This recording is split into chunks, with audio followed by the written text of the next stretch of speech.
Welcome to ADKAR, a model for change in business, government, and our community by Jeffrey Hyatt. My name is Tom Wilkins, and I will be your narrator. This preface attempts to answer the questions: why should I read this book? And what's in it for me? For business and government leaders managing change, the challenges and demands are non-stop. The stakes are high. So is the stress. We at the Change Management Learning Center deal with benchmarking data from hundreds of organizations and talk with project leaders every week.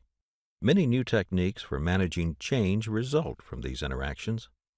The ADKAR model provides a primary framework to bring together new and traditional methods for managing change and is instrumental in diagnosing failing changes. For nearly 20 years, both as an engineer with Bell Laboratories and as a project leader for other companies, Jeffrey Hyatt worked large-scale process, system, and organizational change. His experiences were a mixture of successes and failures. A common theme around project failures was resistance to change. As one of his colleagues joked, all of our change initiatives would have gone great if it weren't for all the people involved. The more he immersed himself in the field of change management to address this resistance issue, the more complex the problem became. One would think that engineers are fairly good problem solvers. This solution, however, was proving elusive. After nearly 8 years in undergraduate and graduate engineering, Jeffrey was surprised to find that the most challenging problems dealt with people and not with things. The catalyst for the ADKAR model was a reaction to the myriad of change management approaches that were proposed by management consultants and authors. These approaches focused on many activities to manage change, including assessments, communications, training, coaching, and so on. Jeffrey struggled with the idea that these change management activities were surely not an endpoint by themselves. From a business perspective, he was constantly bothered by the absence of an end result that these activities should produce. This focus on results turned out to be the genesis for the ADKAR model.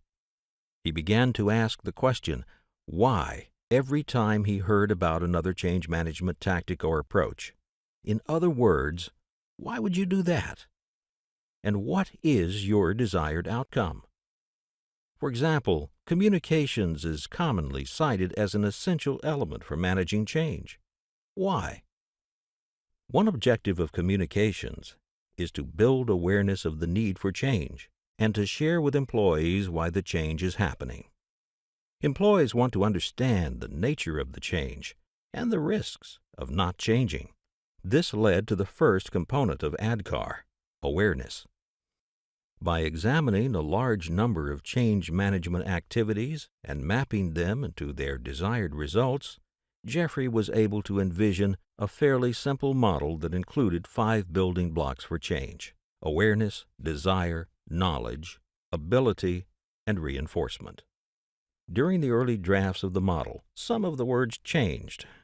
For example, he struggled with the term desire versus motivation, and settled on desire because his research suggested that motivation was only one component that created the desire to change. On first analysis, this model met his engineering criteria. It was simple and identified the desired outcomes for different change management strategies and tactics. The Change Management Learning Center began studying ADKAR as a model for change. The more research we did, the more convinced we became that this simple model for managing change was essential in both the learning process for new change leaders and in the effective application of change management activities. We were finding support for ADKAR based on research data from hundreds of project teams. As we began sharing our benchmarking data in reports and publications, we found a growing interest in this model. Recently, we added ADKAR to our change management training programs.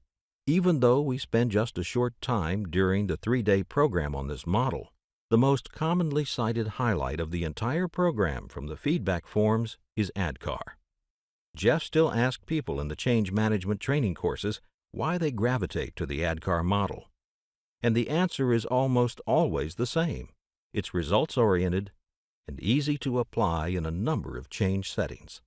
Over the past several years, ADKAR has become the most sought-after model from the Change Management Learning Center, with adoption by many Fortune 100 companies, the U.S. Department of Defense, and other government agencies around the world. Many companies that provide change management training for their managers choose this model as the primary tool for working with employees during change. Jeffrey did not then, nor does he now, view this model to be some type of breakthrough, but rather a framework for understanding and applying many approaches for managing change. ADKAR is a perspective on change that enables other change management tactics to have focus and direction. Jeffrey very much credits those authors and practitioners whose books and real-life experiences have influenced his understanding of change management. William Bridges, John Cotter, Darrell Connor, David McClellan, Frank Petrock, Peter Block, Jeannie LaMarche, Patrick Dolan, Richard Beckhard, and Reuben T. Harris are a few of the writers and practitioners who have shaped his views on this topic. Hello, I'm Tom Wilkins. I'll be your narrator for this book as a formal presentation of the ADKAR model. In addition to presenting ADKAR, I will also attempt to answer 3 fundamental questions about change using this model. Why do some changes fail when others succeed? How can we make sense of the many methods and tactics for managing change? How can we lead change successfully, both in our personal lives and professional careers? The staff of the Change Management Learning Center has contributed many case studies, research findings, and perspectives that will hopefully make this book engaging and applicable to both your work and life. Next, ADKAR, a model for change in business, government, and our community.